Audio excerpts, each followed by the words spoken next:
Hello বন্ধুরা, আবারও একটা ব্লগ নিয়ে চলে এসেছি। তবে ব্লগটা আমার হাজব্যান্ড শ্রীলঙ্কা যাচ্ছে, ওখানকার ব্লগটা দেখতে থাকো শুরু থেকে শেষ পর্যন্ত। চেন্নাই এয়ারপোর্ট, শ্রীলঙ্কা কলম্বো যাওয়ার জন্য ডাইরেক্ট কোনো প্লেন নেই, যার জন্য কলকাতা থেকে প্রথমে চেন্নাই, তারপর চেন্নাই থেকে কলম্বো। বেল্ট নাম্বার 2 জিনিসপত্র আসবে। এবার এটা নিয়ে বেল্ট নাম্বার 2 থেকে আর তারপরে আবার কাস্টমে ইমিগ্রেশন সব করে তারপরে রাত্রি 12টা ফ্লাইট আছে কলম্বো। 2 নম্বরে বেল্ট জিনিস আসবে। ফ্লাইট অ্যাটেন্ডেন্ট ভুল বলে দিয়েছিল যে এখানে জিনিস পাবো, ডাইরেক্ট কলম্বোতে জিনিস পাবো। তোমাদের সাথে আমার হাজব্যান্ড যে গেছে শ্রীলঙ্কা, কলকাতা টু শ্রীলঙ্কার পুরো জার্নিটা শেয়ার করছি।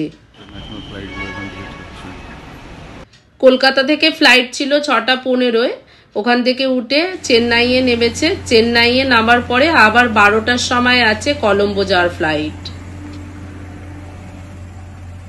ফাইনালি ল্যান্ড করে গেলাম শ্রীলঙ্কাতে।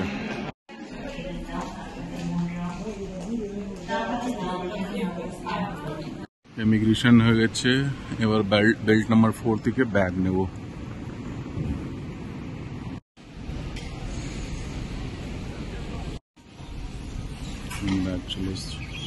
শ্রীলঙ্কায় ডলারে টাকা চলে, যার জন্য ইন্ডিয়ার টাকাগুলো সব চেঞ্জ করছে, প্ল্যাটফর্মের ভিতরেই আছে সুবিধা। পয়সা চেঞ্জ করে নিয়েছি, মানি এক্সচেঞ্জ। শ্রীলঙ্কা নামতে নামতে ওই 2:30টা বেজে গিয়েছিল, অনেক রাত্রির হয়ে গেছিল। শ্রেয়াঙ্কের পাপা নেবে একটু রেস্ট নিচ্ছিল, তারপরে একটু খাওয়া দাওয়া করলো। বলল তারপর একটু ভোর ভোর হবে তখনই বেরোবো। বললো জানি না রাত্রিরে গাড়ি পাওয়া যাবে নাকি। গাড়ি ওয়াগনার, অল্টো, ইন্ডিয়ান গাড়ি এখানে খুব চলে।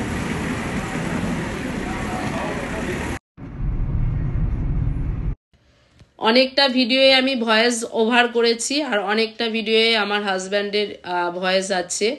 তো তার জন্য দুঃখিত কি দুজনের ভয়েস আছে, কারণ ও যেগুলো ভয়েস দেয়নি তো ইনফরমেশনটা আমি জানতাম, আমাকে বলেছিল, যার কারণে তোমাদের সাথে শেয়ার করলাম। এখন গাড়িতে উঠে গেছে। ওখানে ওলা চলে না, উবের চলে, আর একটা পিকমি বলে একটা অ্যাপ আছে, তো ওটা চলে। ইন্টারন্যাশনাল ফ্লাইটে একটা ভালো জিনিস কি আছে জানো, 35 কেজি জিনিসপত্র তুমি নিয়ে যাওয়া করতে পারবে, যেটা আমরা ইন্ডিয়ার কোথাও গেলে প্লেনে করে 15 কেজি জিনিস নিয়ে যেতে হয়। শ্রীলঙ্কায় একটা ভালো নিয়ম কি জানো, যেটা জানতে পারলাম শ্রেয়াঙ্কের পাপার মুখ থেকে। বলছে সন্ধ্যে 6টার পরে এখানে সব অফিস বন্ধ হয়ে যায়, সব বাড়ি চলে যেতে হবে, এখানে এটাই নিয়ম। খুব ভালো নিয়মটা কিন্তু। আমাদের ইন্ডিয়ানরা এখানে ভরে ভরে আছে। ইন্ডিয়ান বলতে ওই তেলেগু, যে তামিল ব্যাঙ্গালোরের সাইডে, ওখান থেকে এই শ্রীলঙ্কায় এসে বসতি স্থাপন, ওরা সেটেল হয়ে গেছে প্রচুর প্রচুর অধিকাংশ। যাই হোক, শ্রেয়াঙ্কের পাপা চলে এসেছে যে হোটেলে এখন স্টে করছে। তো হোটেলটার নাম হচ্ছে হোটেল প্রেগাসিস রিফ। তো ওই হোটেলটা খুবই সুন্দর হোটেল, হোটেলটা তোমাদের দেখাচ্ছে, দেখো। কেন জানি না, একটু ভিডিও তো বানাতে গেলে বলো, মুখে তো বলতে হবে, সেটা না বললে কি করে হয়, সেটাই বলছে না, সবই আমাকেই বলতে হচ্ছে। দেখো, আমরা কিন্তু প্রচুর মিস করছি। শ্রেয়াঙ্কের স্কুলের ছুটি নেই, আবার স্কুলের পরীক্ষাও আছে। ছুটি তো দূরের কথা, ছুটি যদি না থাকতো তাহলেও চলে যেতাম, কিন্তু স্কুলের পরীক্ষা মানডে থেকে। আলমারি, wardrobe cover, locker, iron board, iron,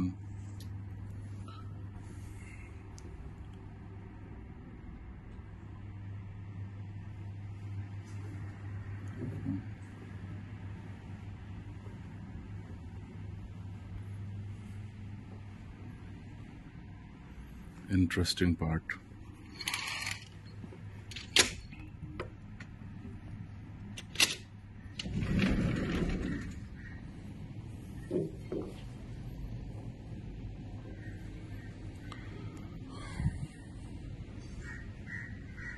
swimming pool, এধারে সমুদ্র আছে।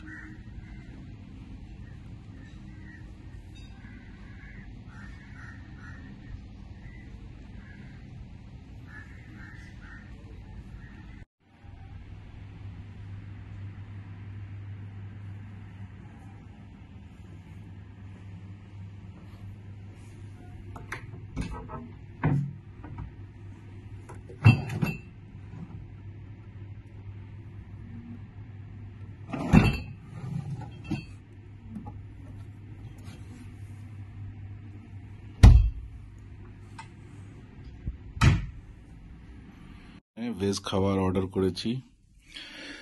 এটা কি একটা বললো কম্বিনেশন, ভেজি এখানে নন ভেজ খাওয়ার ভালো লাগে না, তো ভেজ অর্ডার করেছি। রাইস আছে, কি একটা সবজি আছে, খিচুড়ি একটা আর কি সবজি।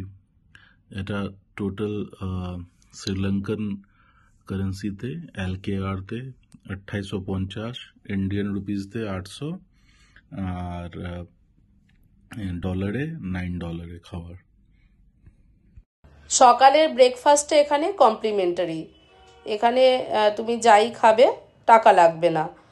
আর শ্রেয়াঙ্কের বাবা প্রত্যেক দিন ওই ফ্রুট জুস, ফ্রুটস এগুলো সব খাচ্ছে, সেটা ঠিক আছে। এখান থেকে পুরো সমুদ্রটা দেখা যায়, সমুদ্রের জলটা পুরো নীল, কিন্তু এতটাই জুম করছে হেজি হয়ে গেছে, বোঝা যাচ্ছে না। দেখো, হ্যাঁ অল্প বোঝা যাচ্ছে। এটা দেখে আমার ওই ভাইজ্যাকের কথা মনে পড়ে যাচ্ছে। হোটেল ছিল, হোটেলের পাশে এরকম সমুদ্র ছিল, তো কি যে ভালো লাগতো আমার, সেই কথা এখন কাহিনী হয়ে গেছে, স্মরণীয় ঘটনা হয়ে গেছে। এখানে দেখাচ্ছে শ্রেয়াঙ্কের পাপা, দেখো ভোরে ভোরে শুধু বিদেশিরা আছে। আরে বাবা, বিদেশিরা থাকবে না, বিদেশে তো বিদেশিরাই থাকবে। এবার মিশ্রা বাবু অফিসের পথে রওনা দিচ্ছে। এই অফিসের পথে যেতে যেতে এরকম সমুদ্র পড়ে, খুব সুন্দর লাগছে। চলো, ব্লগটা যদি তোমাদের ভালো লেগে থাকে অবশ্যই একটা লাইক, শেয়ার, সাবস্ক্রাইব করতে ভুলো না। ভালো থেকো, সুস্থ থেকো, টাটা।